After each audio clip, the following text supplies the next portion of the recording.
কিসে রিজিক বাড়ে, কি করলে রিজিকে ভরপুর বারাকা হয়, রিজিকের চাবিকাঠি কোথায়, কোন পথে চললে রিজিকে ভরপুর বারাকা হবে, আমার জীবনে বরকত নেমে আসবে রিজিকে, এটা জানতে মনে যাচ্ছে না আমাদের? হ্যাঁ, কষ্ট হচ্ছে আপনাদের? কষ্ট হচ্ছে? তাহলে কি করলে রিজিকে ভরপুর বারাকা হয়, কি করলে আমার জীবনে ভরপুর বারাকা নেমে আসে, এই পয়েন্টটাতে আমরা একটু আলোকপাত করি।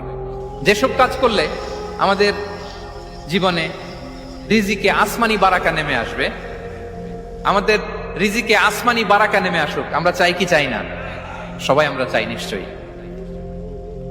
যে কাজ করলে রিজিকে আসমানি বারাকা আসে, এর এক নম্বর হচ্ছে তাকওয়াল্লাহ, আল্লাহর ভয়। আল্লাহ তাআলা বলছেন, ওমাই ইয়াত্তাকিল্লাহ ইয়াজআল লাহু মাখরাজা ওয়া ইয়ারযুকহু মিন হাইসু লা ইয়াহতাসিব।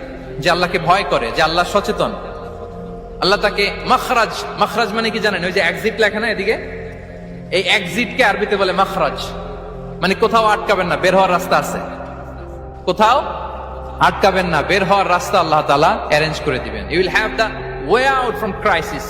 ক্রাইসিসে পড়লে, সংকট মোমেন্টে আল্লাহ তাআলা ওখান থেকে এক্সিটের ব্যবস্থা আপনাকে করে দিবেন। ওয়া ইয়ারযুকহু মিন